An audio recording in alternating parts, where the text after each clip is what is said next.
ನ್ಯಾಯಾಲಯಕ್ಕೆ ಬೆಲೆ ಕೊಡೋಕ್ಕಲ್ಲ, ಆರಕ್ಷಕರಿಗೆ ಬೆಲೆ ಕೊಡೋಕ್ಕಲ್ಲ. ಲೆಕ್ಕ ಹಾಕೊಳ್ಳಿ ಏನಂತ ನಿಮ್ಮ ಮಾಧ್ಯಮದವರಿಗೆ ಈ ಥರ ಏಕವಚನದಲ್ಲಿ ನಿನ್ನೆ ದಿವಸ ನಿಮ್ಮಂಥ ಮೀಡಿಯಾದಿಂದಲೇ ಸಮಾಜಕ್ಕೆ ಒಂದು ಸಿಗ್ತಾ ಇರೋದು. ಎಲ್ಲಿ ಏನು ಒಳ್ಳೆಯದು ಕೆಟ್ಟದ್ದು ಎಲ್ಲವೂ ಗೊತ್ತಾಗ್ತಾ ಇರೋದು ನಿಮ್ಮ ಮೀಡಿಯಾ ಮುಖಾಂತರವಾಗಿ. ಇವರ ಯಾವುದಕ್ಕೂ ಬೆಲೆನೇ ಕೊಡ್ತಾ ಇಲ್ವಲ್ಲ. ನಮಗೆ ಇಲ್ಲಿ ಯಾರು ನಾವು ಹೊರಗಡೆ ಯಾರೂ ಬರ್ತಾ ಇಲ್ಲ. ರೌಡಿಜ ಮಾಡೋಕ್ಕೆ ಹಾಗೆ ಹೀಗೆ ಅಂತಾರೆ. ರೌಡಿಜ ಮಾಡೋಕ್ಕೆ ಯಾರೂ ಬಂದಿಲ್ಲ. ನನ್ನ ಸಂಬಂಧಿಕರು, ನನ್ನ ಅಕ್ಕನ ಮಕ್ಕಳು, ನನ್ನ ತಂಗಿ ಮಕ್ಕಳು ಮತ್ತು ನಮ್ಮ ಚಿಕ್ಕಮ್ಮನ ಮಕ್ಕಳು, ನಾವು ಸಂಬಂಧಿಕರು ಬತ್ತಿ ಹೊರತು ಬೇರೆ ಯಾರನ್ನು ನಾವು ಕರ್ಕೊಬರಲ್ಲ. ನಮ್ಮ ಬ್ಲಡ್ ಸಂಬಂಧಪಟ್ಟವ್ರು ಮಾತ್ರ ನಾವು ಬತ್ತು. ಏಕೆ ನನಗೆ ಅನ್ಯಾಯ ಆಗ್ತಾಯಿದೆ ಅದರಿಂದ ಬರ್ತಾರೆ. ನನ್ನ ತಮ್ಮದಿರು, ನನ್ನ ಚಿಕ್ಕಮ್ಮನ ಮಕ್ಕಳು ಎಲ್ಲ ಬರ್ತಾರೆ. ಇದು ವಿಚಾರ ನಮಗೆ ರಕ್ಷಣೆಯೂ ಬೇಕು. ಇವರಿಂದ ಭಾರಿ ಭಯ ಇದೆ ನನಗೆ. ಬೆದರಿಕೆ ಆಗ್ತಾವ್ರೆ. ನೀನು ನೋಡ್ಕೊತೀನಿ ನಮಗೆ ಎಷ್ಟು ಜನ ಫ್ಯಾನ್ಸ್ ಅವ್ರೆ ಅಂತ ಯಮ ಹೇಳ್ತಾಳೆ ನೆನ್ನೆ ನಿಮಗೆ. ಅವರು ಅಷ್ಟು ಜನ ಫ್ಯಾನ್ಸ್ ಇದ್ದರು. ನಾನು ಒಬ್ಬ ಮಾಸ್ಟರ್ ಮಗ. ನಮ್ಮ ಅಪ್ಪ 4 ಜನಕ್ಕೆ ವಿದ್ಯೆ ಹೇಳ್ಕೊಟ್ಟಿದ್ದೆ. ಗೌರ್ಮೆಂಟ್ ಟೀಚರ್ ಆಗಿ 33 ಇಲಾಖೆಯಲ್ಲಿ ಕೆಲಸ ಮಾಡಿದ್ದಾರೆ ಅಧಿಕಾರಿಗಳು. ನನ್ನ ಎಲ್ಲರೂ ಗುರ್ತಿಡಿತಾರೆ. ನಿಮ್ಮಪ್ಪ ನಮ್ಮ ಗುರುಗಳು ಅಂತ ಅಂದ್ಬಿಟ್ಟು. ಇವರಪ್ಪ ಯಾವ ಗುರುಗಳು ಅಲ್ಲ. ಮಾತಿಗೆ ಹೋದಾಗ ನಾನು ಇವತ್ತು ಮಗ ಸ್ಟಾರ್ ಆಗೋ ಹೊತ್ತಿಗೆ ಇವರು ಈ ಥರ ಹೆಸರು. ಇಲ್ಲಾಂದ್ರೆ ಇವ್ರು ಯಾವ ಲೆಕ್ಕಕ್ಕೆ ಬರ್ತಿರಲಿಲ್ಲ. ಬಿಡಲ್ಲ ಸರ್, ಬಿಡಲ್ಲ. ಈಗ ಪೊಲೀಸ್ನವ್ರು ಕರೆದಿದ್ದಾರೆ, ಬನ್ನಿ ಸ್ಟೇಷನ್ಗೆ ದಾಖಲೆ ತಗೊಬನ್ನಿ ಅಂತ. ಅವ್ರು ದಾಖಲೆ ತಗೊಬಂದರೆ ನಾನು ಹೋಗ್ತೀನಿ ಸರ್, ನಾನು ಬರ್ತೀನಿ.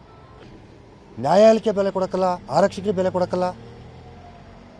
ಲೆಕ್ಕ ಹಾಕೊಳ್ಳಿ ಏನಂತ ನಿಮ್ಮ ಮಾಧ್ಯಮದವರಿಗೆ ಈ ಥರ ಏಕವಚನದಲ್ಲಿ ನಿನ್ನೆ ದಿವಸ ನಿಮ್ಮಂಥ ಮೀಡಿಯಾದಿಂದಲೇ ಸಮಾಜಕ್ಕೆ ಒಂದು ಸಿಗ್ತಾ ಇರೋದು. ಎಲ್ಲಿ ಏನು ಒಳ್ಳೆಯದು ಕೆಟ್ಟದ್ದು ಎಲ್ಲವೂ ಗೊತ್ತಾಗ್ತಾ ಇರೋದು ನಿಮ್ಮ ಮೀಡಿಯಾ ಮುಖಾಂತರವಾಗಿ. ಇವರ ಯಾವುದಕ್ಕೂ ಬೆಲೆನೇ ಕೊಡ್ತಾ ಇಲ್ವಲ್ಲ.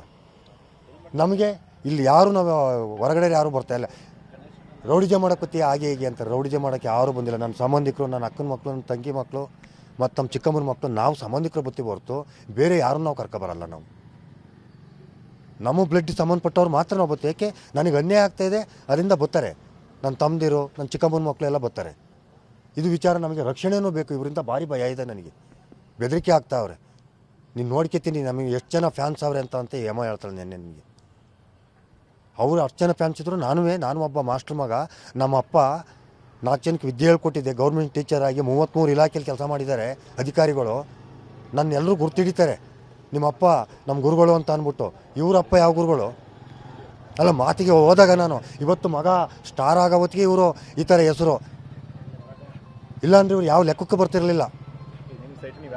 ಬಿಡಲ್ಲ ಸರ್, ಬಿಡಲ್ಲ. ಈಗ ಪೊಲೀಸ್ನವ್ರು ಕರೆದಿದ್ದಾರೆ, ಬನ್ನಿ ಸ್ಟೇಷನ್ಗೆ ದಾಖಲೆ ತಗೊಬನ್ನಿ ಅಂತ. ಅವ್ರು ದಾಖಲೆ ತಗೊಬಂದರೆ ನಾನು ಹೋಗ್ತೀನಿ ಸರ್, ನಾನು ಬರ್ತೀನಿ. ಇದು ದೇವರಾಜ್ ಅವರ ಮಾತುಗಳು. ನಮಗೆ ಕಾನೂನುಬದ್ಧವಾಗಿ 1965ನೇ ಇಸ್ವಿಂದಲೂ ಕೂಡ ನಮ್ಮ ಸ್ವಾಧೀನದಲ್ಲಿರ್ತಕ್ಕಂಥ ಜಾಗ ಇದು. ಅದ್ರ ಪ್ರಕಾರ ಕೋರ್ಟ್ ಆದೇಶ ನಮಗೆ ಬಂದಿದೆ. ಅದ್ರ ಪ್ರಕಾರ ನಾವು ಸ್ವಾಧೀನದಲ್ಲಿದ್ದೀವಿ. ಯಾವುದೇ ಕಾರಣದಿಂದ ಅವರು ಕಾಂಪೌಂಡ್ ನಿರ್ಮಾಣ ಮಾಡಲಿಕ್ಕೆ ನಾವು ಅವಕಾಶ ಕೊಡೋದಿಲ್ಲ ಅಂತಕ್ಕಂಥ ಸ್ಪಷ್ಟ ಮಾತುಗಳನ್ನು ದೇವರಾಜ್ ಹೇಳ್ತಾ ಇದ್ದಾರೆ. ಕ್ಯಾಮ್ರಾಮನ್ ಮಹೇಶ್ ಜೊತೆ ಮಂಜುನಾಥ್, KB, TV9 ಹಾಸನ.